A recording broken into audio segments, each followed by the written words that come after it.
to really show what this light is all about, I'm gonna kind of ruin my lighting here. I'm gonna grab this guy and we'll be able to kind of go over more what this light is capable of. So guys, how did this collab come together with Zhiyun? Pause before we go any further. Later in the video, I'm gonna show how this collaboration happened and everything. But right now, I'm currently on a press trip. This is 2 days before the release because y'all know how I roll, ADHD gang. I wanna tell you guys what's special about this light, and throughout the video, we're gonna have lots of little mini tutorials on how I use this light, and you guys will see everything will kind of make sense at the end. Let's go through the specs real quick, and then we'll go through all these accessories here. Maybe even remove the battery. This is the Zhiyun Molus X100 Cam Mackie Collab. This thing has 100 watts bicolor and around 85 watts RGB. Originally, when Zhiyun approached me to collab on this, I wanted to do like a big new design and everything. We didn't get exactly that, but we got these cool custom colors. Also, you guys know I love OD green, and we got this leather background here. Even when it came to the logos, I wanted to keep everything very inconspicuous. I didn't want it to be too loud, but I also want it to look cool, obviously. With that 100 watts, you can actually power it through this battery right here. I know a year or two ago, Zhiyun was having problems with some of their batteries. They replaced all the faulty ones, and I've been using these batteries for the past year now. Zero issues. Now let's talk about the accessories, because that's what I'm even more excited for. It looks really cool, but my main thing that I'm excited for everybody to get their hands on is the Fresnel and the barn doors. The reason I was fighting so hard to get the Fresnel and barn doors made is all the previous times where I'm using, the older X100 now and the X60, I would have to get tinfoil out. If you guys don't know what that is, it's like heat resistant black tinfoil basically, and you can create barn doors with it and everything. I hate using it because it's just a nightmare to use. I would create little barn doors out of that to help shape the light. Again, everything I'm teaching guys in this video on creating contrast and pockets of light and shadow. So now you can just pop that Fresnel on, and then, again, that's gonna increase your output. It's gonna narrow the beam a little bit so you have more of a targeted light. I will even just bounce lights off of walls and just random objects. Even toilet paper, white pillows. I bounce these lights off anything that will reflect light. Say I was about to show you how I'm packing, or let's say I'm about to do a review on my Ariat cowboy boots. I don't know. Obviously, I'm in the dark right now. You can't see really anything on me. We have two options right here. We don't need these barn doors right now, but first option is I can honestly just bounce this off of here. That's not that good though. This would work if the camera was on this side. I would easily just bounce this light off right out here, and it's gonna bounce light straight back onto me. This is literally one of the main ways I use this light, simply just bouncing it off objects to get some exposure back on my face again, because I love backlighting. I try to get in between the light source and the camera, and obviously that's where setting your exposure gets difficult because you guys can't see anything right now. I will get anything that has a white cream, just anything that's going to bounce off light. I would just set it right here, and I'm just going to bounce this light off this pillow, and voila, now we have some light on me. Now this pillow is actually very soft. This is actually a really nice hotel, so I am going to get a towel. You guys can see this is just a little cabinet right here. I'm just going to set the towel right here. Now I basically have a little wall, and now I can just bounce the light off of here, and we could reframe up. Obviously this light's coming from down below. So just to get the light up higher, I'm just gonna take this little trash can, I'm gonna flip upside down, put the light right here, and there we go. Now we have a little bit more of a balanced light.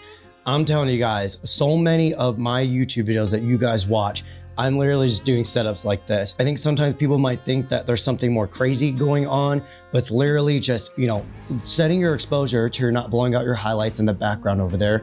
You can still see everything outside of there. And then me, once again, trying to get between the camera and the light source, and then just heightening that. I brought a bunch of my pro modifiers and stuff, but I was like, wait a second.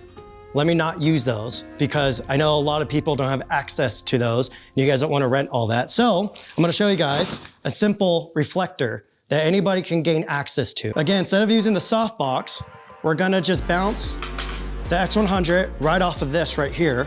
And we're going to get as close as possible without being in frame. So I know there's going to be people, using expensive C-stands, blah, blah. You can use a fucking stick. Just use whatever it takes to make this damn thing stay up. Just gonna increase the output here. I do have this on a little ball head thing. All right guys, so this is with no light. You can connect these lights to the Zhiyun app, which I should have done before this, but we're rocking and rolling, got limited time. And this is with the light. You can see it's positioned horribly though. I'm going to try and wrap the light around him. You guys can see there's a split There's light all on that side of the face, but none on that side of the face. But I'm gonna wrap this around more. I can see it right here too. The whole point is I'm trying to get light on the shadow side to kiss the top of his cheek right there. That's called Rembrandt lighting. That's what I use for everything. Like literally, that's all it really takes. I'm gonna angle this back on there. Now we are getting a little bit of a flare, so check this out. Stay, didn't mean to talk to you like Sedona. The flare happening right there. We don't want that. I was like, give us a damn barn door, please. We need this. What this is gonna do, put it on, blocks all the light. But I'm gonna open it up because we want our full light hitting that, but we don't want it hitting the lens. I don't even have to look into the damn camera. I'm just gonna look at the flag here.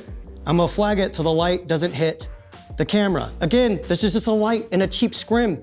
We're not doing anything fancy. So the Fresnel is really just gonna help you increase the output and narrow the beam so you have more control over it. And then the barn doors, again, you guys already saw, I'm gonna open up this barn door here, and now we're getting a light flare just beaming out the side of the lens here. And you know, it's not a horrible look, but I wanna control the contrast. I want this to be a contrasty scene. So I'm gonna lower that barn door, and there we go. Now we have all of our light control back. And I'll also show you guys even my hair light up here. Again, I don't want it to get everything. I want it to get just the top of my head. So once again, I'm gonna use these barn doors and I'm gonna close it off. So it's not hitting my nose, it's not hitting any of that. That's the whole point. To get cinematic lighting, you wanna control the contrast. That's the secret to this. That's no light. This is our hair light. And then this is our key light. That's all it takes. For the original X100, there was a softbox you could get. To me, it was pretty useless though, because it was way too small to actually like light myself with it. So we now have a 40 centimeter softbox. And yes, you could actually, you know, use this as a key light on yourself if you're, you know, on a tighter focal length. If any of you guys saw my Lumix S1R2 video, there's a shot of my cowboy buddy Chris. He was inside of a convenience store, and this is what we use to light his face. I want that patch to reveal more. Oh, that's so good. No, that's perfect. Okay. We don't want it to be too obvious. Okay. Okay. Let's go ahead, Chris. We had moments to get that shot. That's literally what I love about little lights like this. Again, I know my name's on this, but when I first started to use Zhiyun lights, I was like, this is exactly what I need. So a lot of times, you know, when we're outdoors, I don't need a light. Sometimes we need a scrim maybe, but it's usually in circumstances like this, we're losing sun or we're doing interiors, little lights like this, like they don't take up any space. This was a huge request for me. They're like, oh, we don't know how we're gonna fit. I'm like, put some straps on the outside. Little things like this, even, I don't know if Jericho got on camera, but even like Chris was saying, I love watching you guys work just because it's not like a super structured type thing. I like just making it fucking happen. All the ideas in my head, and as long as we get it, the story in frame, that's all I need. That's what these lights, they're convenient, they're capable, they're compact. That's why my name is on it now. Right now, I have the white balance set to daylight, so it's around like 5600 Kelvin. It's turned all the way up, and you can see it's competing with the light outside right now. Now, could this compete, say if you're out in the middle of the sun and thinking it's gonna overpower the sun? That's not what this is, and it's very small, and that's the whole point of it, is how much I travel, always on the road. This thing is just incredibly handy, and it's just always in my bag. I have some in my Bronco as well. I have some in some like other bags. I have some in my suitcase. It's one of like those necessity things I just keep with me for emergencies, like backup memory cards, for an example. Now, obviously, this wouldn't be my frame. This would be more my frame. You can see the light's just right over there. But say this is my frame right here. Let me just lock this off. You know, I'm about to make a reel, or I'm about to like show some product off to you guys. Let's just talk about the Blazar Mantis real quick. We're actually filming on the Blazar Mantis 35 millimeter. Majority of this video is actually filmed on the Blazar Mantis. So that's, you guys have been able to see a bunch of footage from here right now of it. So what you guys can't see, again, the softbox is just right out of frame. I can get it even closer now that I know my frame. So I'm just gonna maneuver this. So the key thing for this light for me is heightening whatever the natural light and like natural mood is within an environment, whether that's exteriors or interiors. Obviously, you know, I have this giant window right here, so it is lighting me just fine. This is helping to boost a little bit of exposure on me. So in post, I could bring down exposure and make sure I'm not blowing out the window right here. Real quick, I will just turn off the light. So this is just natural light. This is no light on me at all. So I can obviously cheat this way and try to get more of that natural light on me, or I could just, you know, turn this light back on. We're at 100% there, and you can see it's just helping, just, kind of wrap, kind of shape, kind of, heighten the image a little bit. That's what this light's so powerful for. Now, what's different between this and the original X100? The X100 is amazing. It's 100 watts, it's bicolor. The big difference is now we have RGB. So I'm just gonna click the little button here. The bicolor mode is 100 watts. The RGB mode, I believe it's gonna be around 85 watts. So you do lose a little bit of output on it, but 85 watts and a little light like this is still very impressive. So I'll just run through this for you guys real quick. This is obviously a red light, and we are again shooting on the Blazar Mantis. This has neutral flare coatings. It's gonna mimic whatever the flare color is of the light source. So you see we go through green there, we go through blue. You could also go through and you could do all different types of tonalities on here. Most of the times when I use it, I'm purely using it because if there's a neon sign behind me or any type of saturated light source, I will go and create a rim light. For instance, let's say there was a red neon light behind me. I would put this light just right out of frame and I would have it rim me right there. Now the issue is, you see, once again, it's flaring the lens. And so I'm just gonna take this barn door and I'm just gonna move it over a little bit so it's not hitting the lens, and now the light's only hitting me. Again, if you want to flare the lens, that's totally okay. For the most part, I'd rather my lens not be flared out unless I'm intentionally trying to flare it out. Real quick on the bicolor mode on this, it goes all the way up from 10,000 Kelvin, so you guys can see how blue that looks, and it goes all the way down to 2,500 Kelvin, so you can see how warm it gets. So we're just gonna put it up to 3,200 Kelvin right here. So say if I wanted to heighten this lamp behind me. In person, I can see the lamp subtly has a warm light on the edge of my arm on the side that's near the lamp. Now you can't see that on camera though. The sensors don't see how our eyeballs see. So I want to heighten what that look is. So again, the light's literally just sitting on a shelf over there. But now you can see there's this subtle warm light here. Any average normal human being, when they see this, their brain's just gonna think that this warm light is coming from that lamp. Does it make total sense to us as a filmmaker, seeing like, that warm light, it's hitting over here, but how's it getting around his shoulder, blah, blah, blah. Normal people don't really see stuff like this. And again, obviously we're not on a Hollywood film set. I'm just trying to do my best to, again, heighten the look, heighten the image, heighten the atmosphere, heighten everything. Obviously with these batteries, you use these lights at full power, you're gonna get like 45 minutes out of them, I think. So I know that's when people start saying, oh, the battery doesn't last, blah, blah, blah. It's 100 watts. These do come with a little wall adapter. So we could plug this in. We'll probably have to do that at some point today. But for now, just for our examples here, we'll just keep it on the fly. So since these are pre-production units, we don't have the proper US plugs, but these lights can operate via USB-C. Luckily, we brought our DJI 1000 watt power station. So I'll be able to plug in directly to USB-C into this, and it's gonna power at full power. If you're going to utilize the USB-C on them with the battery bank, you have to make sure, one, the battery bank can actually supply 100 watts, two, that your cable can supply 100 watts. Because if they don't support 100 watt power delivery, you're not gonna get the full power. The light will actually tell you how many watts it's able to support. If you get the Pro kit, it does come with a USB-C cable. Decently long, not incredibly long, but long enough, you know what I'm saying? You guys saw this. This battery was charged to around 90%. We've been setting up for what, the past 45 minutes, you would say? And it probably lasted like 30 minutes, I would say, on that 90. So this is what happens when you're unprepared. So right here on the screen, it says PD100W, and that means the power delivery has 100 watts. So again, if your battery bank can't do 100 watts, it will show you how many watts you're able to get through that input in that cable. It's annoying that we don't have standardized USB-C cables, but that's just, it doesn't matter where you're getting them from. So if you're going on Amazon, whatever, maybe I'll put some links in the description.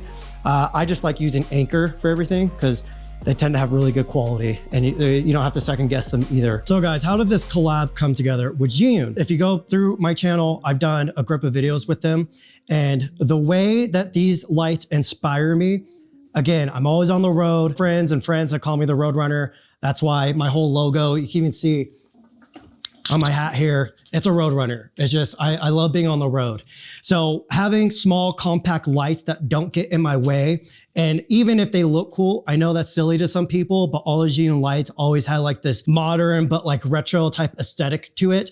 So even just that always kind of inspired me to like, hey, what am I doing? Let me get off my butt. Let me actually light this. I utilize shot deck a lot and everything. But anyways, I'm getting off track here. So how did this collab happen? All the videos I've ever done for them were really, you know, if I was to watch the videos from the outside perspective, I'd be pretty inspired to use those lights.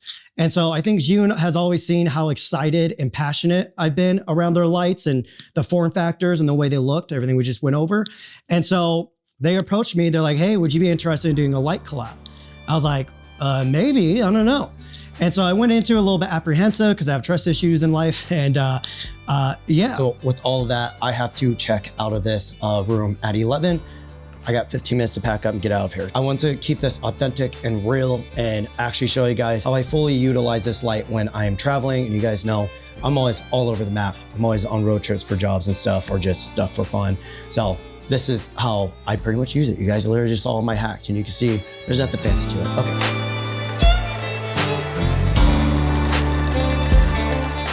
Grab this guy off of here. Also, you see Connor and Frank. Yes, so I'm assuming you're gonna be talking about the AI stuff too. We were supposed to get a shot while the sun was still up and I was driving. We're gonna utilize the light to cheat the sun. We're using the Kofi cups. Love when things blasting in my face. All right, bouncing light off the wall for the key light showing attachment. Too short to be getting in and out of this thing. Roll it. Oh, don't you? I just wait and listen for the storm. You can hear the difference in the wind. When the dark clouds form and start to turn, I'll run again. Far away when the hurricane comes in. When the dark clouds form and start to turn,